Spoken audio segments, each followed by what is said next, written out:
Hi, my name is Angelo, and today I'm going to show you how to create a nifty glass button effect using Microsoft Expression Blend 2. Let's get started. First we'll click on File, New Project. Let's select WPF application. We'll give the project a name of Glass Button Project. Click on OK. Alright, so that's our project. Now we're going to have to create a button, and a button will be made up of a rectangle initially. So let's lay down a rectangle. We'll go to our rectangle tool here, select the rectangle, and we'll give it a width of 200 and a height of 55. Okay, so that's a rectangle. Let me go look at the properties tab. I want to give this an inner radius as well, so let me grab that. I think 12.5 looks good. Okay, so we have a rectangle. Now what we want to do is make this rectangle a button, and in order to do that we can go to Tools, click on Make Button. Okay, now let's give this button a style. We're going to call it Glass Button Style. Leave everything else as it is and click on OK. Okay, so now our button has been created, but it has no effects. It's very plain. There's no mouse down effect, there's no mouse over effect, there's no glow, there's no glass, nothing. So what we want to do is we need to edit the control template for this button, and doing that in Expression Blend is really easy. All you need to do is right click on the button, select Edit Control Paths Template, select Edit Template. Okay, so this is the control template for our button. Consists of a grid. That grid has a rectangle and a content presenter. Now I'm not going to get into details of the content presenter because that really isn't relevant to our glass button, so I'm not going to discuss that. We're just going to concentrate on making the glass effect for this button. So what I'm going to do is I'm going to duplicate this rectangle 2 times. So right click on the rectangle, select copy and paste that 2 times. And then we move these rectangles above the content presenter.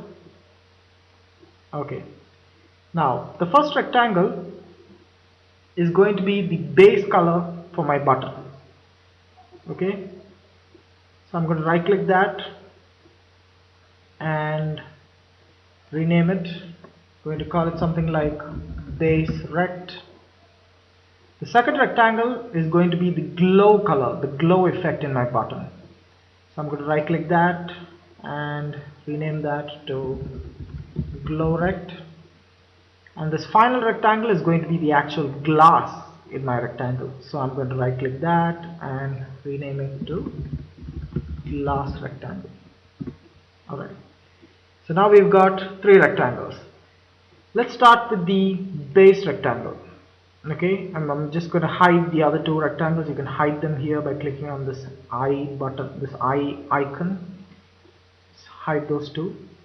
Select the base rectangle, and now let's just make it completely black for now. Okay, just completely black. Now let's go over to the glow rectangle and let's unhide that.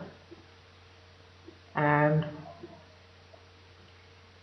for this glow, I want to have a gradient brush.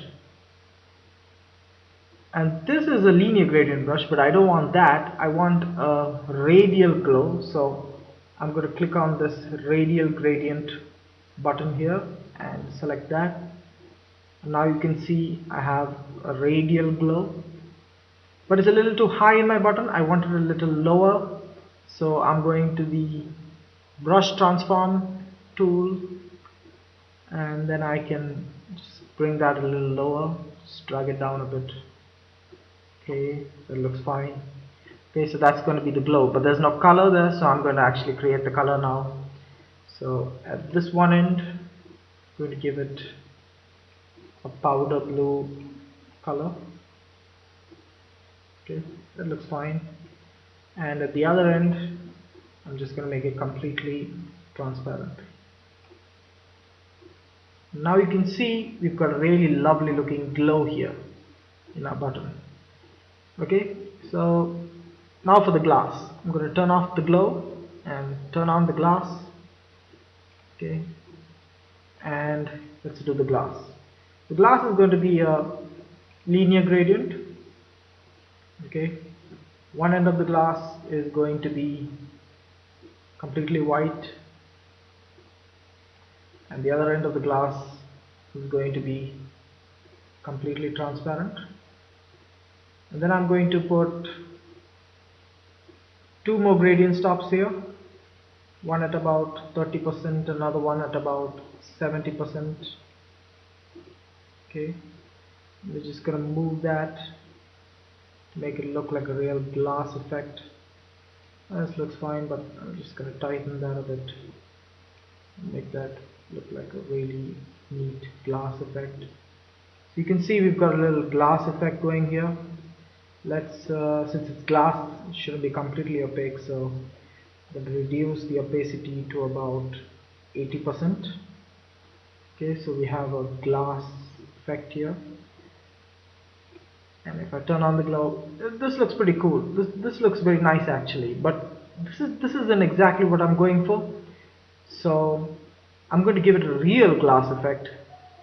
So first thing I'm going to do is go back to my button and select my button, and I'm going to give my button a bitmap effect. So I'm going to search in here for bitmap effect. Yes, create a new bitmap effect. I'm going to give it a drop shadow effect. Okay, and the shadow depth is going to be, let's give it 7. That looks nice. Okay, so that's going to be my button drop shadow effect. Let me just move that so I can see everything now. Okay, and now what I'm going to do is go back and edit the control template again. So go back and edit the template. Now select my base rectangle, and this time from black I'm going to make it completely white. Okay, and I'm going to reduce the opacity. So I'm going to make it something really low, something like maybe 10%. Okay, and now you can see the really beautiful glass effect for this button, and just gonna run that. Right, build solution succeeded. Okay, and test solution. You can see a lovely glass effect for this button. Okay, so that looks pretty nice, and I'd like to actually show you a much better example, much better glass button example here. So I have this little thing here. You can see I've done some effects, some mouse hovering effects. Looks really nice. You can click on them, they go in. Looks really, glassy like, and that's good. Hope you enjoyed my tutorial. I hope you learned something. I had lots of fun doing it. So thanks for watching, and hopefully I'll have some more tutorials in future. Alright, have a nice day.